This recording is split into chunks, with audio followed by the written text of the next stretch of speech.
So guys இன்றைக்கி வீடியோவில் பார்த்தீங்கன்னா நம்மளோட மைக்காக நான் ஒரு ஸ்டாண்ட் பார்த்தீங்கன்னா ஒன்று வாங்கியிருக்கேன். அந்த ஸ்டாண்ட் இதுதான். ஸோ இது பார்த்தீங்கன்னா மானோன்ற பிராண்ட்லேருந்து ஒரு ஆர்ம் ஸ்டாண்ட் பார்த்தீங்கன்னா பர்ச்சேஸ் பண்ணியிருக்கோம். ஸோ அன்பாக்ஸ் பண்ணி ப்ராடக்டோட குவாலிட்டி எந்த அளவுக்கு இருக்குன்றது பார்க்கலாம். கூடவே இந்த ஒரு ஸ்டாண்டை பார்த்தீங்கன்னா நம்மளோட மைக்கில் ஃபிக்ஸ் பண்ணியும் நம்ம பார்ப்போம்.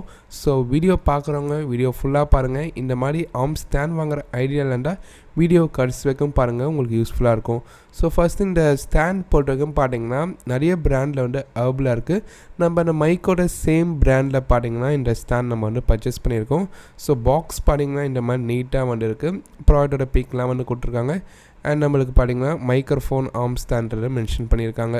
ஸோ பாக்ஸில் பார்த்தீங்கன்னா நம்மளுக்கு இந்த ஒரு standard up to 1 kg weight இருக்க மைக் கூட பார்த்தீங்கன்னா நம்ம இந்த ஸ்டாண்டில் கனெக்ட் பண்ணிக்க முடியும்ன்ற மாதிரிலாம் சொல்லியிருக்காங்க. ஸோ அதெல்லாம் நீங்கள் பார்த்துக்கலாம்.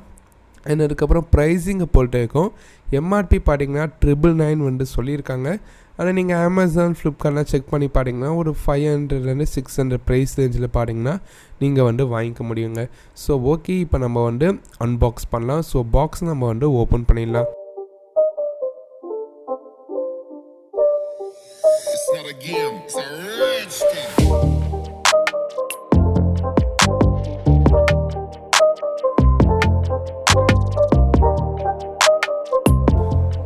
ஸோ பாக்ஸில் பார்த்தீங்கன்னா டோட்டலாக இந்த ஒரு 3 ப்ராடக்ட்ஸ் இருக்குங்க. ஸோ ஃபஸ்ட்டு பார்த்தீங்கன்னா இந்த ஆர்ம் ஸ்டாண்டோட ஒரு பேஸ் இருக்குது. அண்ட் அடுத்தபடியாக பார்த்தீங்கன்னா இந்த ஆர்ம் ஸ்டாண்டில் கனெக்ட் பண்ணுறதுக்கான ஒரு மைக் ஹோல்டர் பார்த்தீங்கன்னா கொடுத்துருக்காங்க. ஃபைனலி நம்மளோட ஆர்ம் ஸ்டாண்ட் இருக்குங்க. ஸோ டோட்டலாக ஒரு 3 ப்ராடக்ட்ஸ் இந்த ஒரு பாக்ஸில் இருந்துச்சு. ப்ராடக்டோட குவாலிட்டிலாம் பார்த்தீங்கன்னா குறை சொல்கிற மாதிரி இல்லை, நல்ல ஒரு குவாலிட்டியான ஒரு பில்ட்னே சொல்லலாம். இவங்க இந்த பாக்ஸில் கொடுத்துருக்க 3 ப்ராடக்ட்ஸுமே பார்த்தீங்கன்னா இந்த ஸ்டாண்ட்லேருந்து ஹோல்டர்லேருந்து எல்லாமே பார்த்தீங்கன்னா குவாலிட்டி ரொம்பவே நல்லாயிருக்கு. ஸோ இந்த ஸ்டாண்டை பார்த்தீங்கன்னா நான் ஃப்ளிப்கார்ட்டில் தான் பர்ச்சேஸ் பண்ணியிருந்தேன். அதில் பார்த்தீங்கன்னா கொஞ்சம் சேஞ்சஸ் இருக்குது. கேட்லாகில் மென்ஷன் பண்ணியிருக்கோம் வந்த ப்ராடக்ட்டுக்கும். அது என்னென்னு ஃபஸ்ட் நான் சொல்லிடுறாங்க.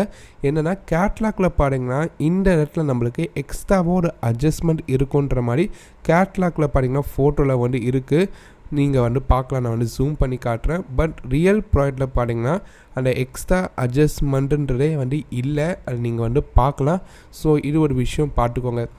செகண்ட் விஷயம் என்னென்னு பார்த்தீங்கன்னா கேட்லாகில் இருக்காதுன்னு சொன்ன ஒரு ப்ராடக்ட் பார்த்தீங்கன்னா நம்மளுக்கு ப்ராடக்டோட சேர்த்து இருக்குது. அதுதான் இந்த ஸ்க்ரூ. ஸோ இந்த ஸ்க்ரூவை பொறுத்தவரைக்கும் பார்த்தீங்கன்னா கேட்லாகில் கூட ப்ராடக்டோட வரன்ற மாதிரி மென்ஷன் பண்ணியிருக்காங்க. நாட் இன்க்ளூடட்னு சொல்லியிருக்காங்க. பட் நம்மளுக்கு ப்ராடக்டோட இந்த ஒரு ஸ்க்ரூ பார்த்தீங்கன்னா வருது. ஸோ வாங்குறவங்களுக்கு பார்த்தீங்கன்னா இது யூஸ்ஃபுல்லாக இருக்கும்.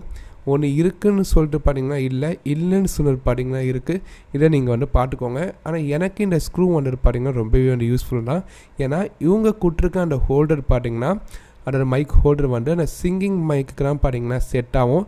நம்மளோட மைக்குக்கு பார்த்தீங்கன்னா இந்த ஸ்க்ரூ தான் செட் ஆகும். இந்த ஸ்க்ரூவே பார்த்தீங்கன்னா தனியாக வாங்கினா 200 பீஸ் வரும். ஆன்லைனில் செல் பண்ணுறாங்க.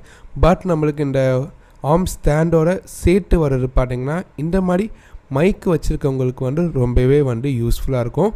ஸோ நம்மளோட மைக்கில் பார்த்தீங்கன்னா நம்மளுக்கு இந்த ஸ்டாண்டர்டு ரிமூவபிள் தான். ஸோ நம்ம அதை ரிமூவ் பண்ணிவிட்டு அதுக்கப்புறம் இந்த ஸ்க்ரூவில் பார்த்தீங்கன்னா நம்மளோட மைக்கை நம்ம ஈஸியாக ஃபிக்ஸ் பண்ணிக்கலாம். இந்த மாதிரி மைக் வச்சுருக்கவங்க இந்த ஸ்டாண்ட் கண்டிப்பாக வாங்கி ட்ரை பண்ணலாங்க. ஸோ ஓகே, இப்போ நம்ம பார்த்தீங்கன்னா இந்த ஸ்டாண்டை நம்ம அசெம்பிள் பண்ணலாம். ஃபஸ்ட்டு பேஸை பார்த்தீங்கன்னா இந்த மாதிரி வுட்டில் டேபிளை நீங்கள் வச்சு ஃபஸ்ட்டு டைட் பண்ணுற மாதிரி இருக்கும். ஸோ நீங்கள் பேஸை வச்சதுக்கப்புறம் கீழே பார்த்தீங்கன்னா உங்களுக்கு டைட் பண்ணுறதுக்கான ஆப்ஷன் கொடுத்துருப்பாங்க. அதை வச்சு நீங்கள் ஈஸியாக ரொட்டேட் பண்ணி நல்லா டைட் பண்ணுறங்க. ஒன்ஸ் நீங்கள் டைட் பண்ணதுக்கப்புறம் பார்த்தீங்கன்னா இந்த பேஸ் மேலே அந்த ஆர்ம் ஸ்டாண்டை கொண்டு நீங்கள் மேலே வைங்க. வச்சதுக்கப்புறம் பார்த்தீங்கன்னா இங்கே உங்களுக்கு ஒரு ஸ்க்ரூ கொடுத்துருப்பாங்க. அந்த ஸ்க்ரூவை நீங்கள் நல்லா டைட் பண்ணுறங்க. அவ்வளோதாங்க, சிம்பிள். நம்ம மைக் ஆல்ரெடி ஃபிக்ஸ் பண்ணியாச்சு. இப்போ நம்ம எந்த டைரெக்ஷனில் வேணால் பார்த்தீங்கன்னா இந்த ஆர்ம் ஸ்டாண்டை நம்ம அப்படியே ஃப்ளெக்சிபிளாக நம்மளால் வச்சுக்க முடியும்.